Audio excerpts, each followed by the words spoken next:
सरोकार के लिए कितना जरूरी है नई शिक्षा नीति सर? देखिए, नई शिक्षा नीति केवल सामाजिक सरोकार के लिए नहीं है, बल्कि नई शिक्षा नीति के द्वारा निश्चित रूप से सामूहिक विकास होगा बच्चों का। और नई शिक्षा नीति के द्वारा भारत की संस्कृति, भारत की ज्ञान परंपरा, भारत की भौगोलिक स्थिति, ये सब कुछ हो जान पाएंगे।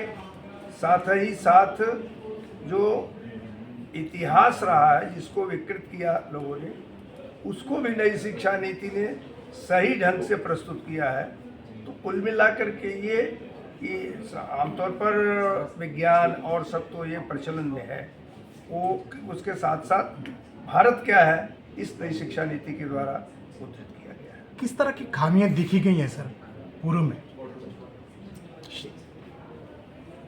देखिए, खामियां तो इस बात की रही है कि हमने अपने इतिहास को ही झुठलाने का काम किया था, उसको वो किया गया है। साथ ही साथ इस नई शिक्षा नीति में अब यूजीसी ने 2 बार परीक्षाओं को कराने की बात कही है, प्रवेश में ढील देने की बात कही है, बच्चों को पूरी तौर पर उनका विकास किस माध्यम से होगा इसकी बात कही गई है। तो नई शिक्षा नीति का मतलब केवल इतना नहीं है कि जो लोगों ने विकृत किया था केवल उसको ठीक करना, बल्कि नई शिक्षा नीति में यह साफ साफ दर्शाया गया है कि बच्चे का आंतरिक विकास कैसे होगा। उस आंतरिक विकास के आधार पर बच्चा अपने को प्रस्तुत कैसे करेगा, इस प्रकार से नई शिक्षा नीति को लिया गया है। नई शिक्षा नीति कोई इस नाते नहीं ली गई है कि हम किसी विचारधारा विशेष के हैं। जो लोग इसको करते हैं वो भ्रामक प्रचार करते हैं। नई शिक्षा नीति ठीक ढंग से हो, सब कुछ हिस्सा दे। सर, विद्या भारती जो संस्था है वो देश के विकास में जो योगदान दे रही है, क्या कहना चाहेंगे सर? क्या सुझाव रहेंगे और बेहतरीन किया जा सके? विद्या भारती वैसे भी पहले से काम करती चली आ रही है। विद्या भारती का जो एकल विद्यालय का कंसेप्ट है, उसके आधार पर पूरा पूर्वोत्तर में लोगों को शिक्षित करने का काम किया और भारतीय शिक्षा नीति के आधार पर किया गया। तो विद्या भारती पहले से भी इसको करते चली आ रही है।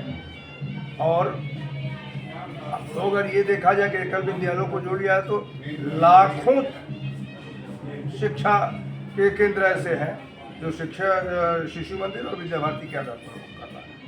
आज के कार्यक्रम पर विशेष क्या रहा सर? विद्या भारती की शिक्षा के आधार पर भारत को समझा जाए, यही विशेष रहा है। हिमाचल की लोक संस्कृति और परंपरा से कितने प्रभावित हैं सर? हिमाचल को देवभूमि कहा गया है और मैं समझता हूँ कि हिमाचल में गांव-गांव देवी और देवताओं का कंसेप्ट है।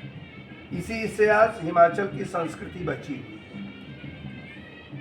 लोग भी उससे जुड़े हुए हैं और मैं समझता हूँ कि हिमाचल के लिए बहुत ज़रूरी है।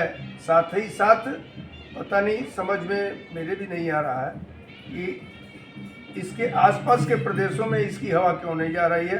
हिमाचल में तो पूरी तौर पर ठीक है, लेकिन हिमाचल के बाहर भी जानी चाहिए। Thank you.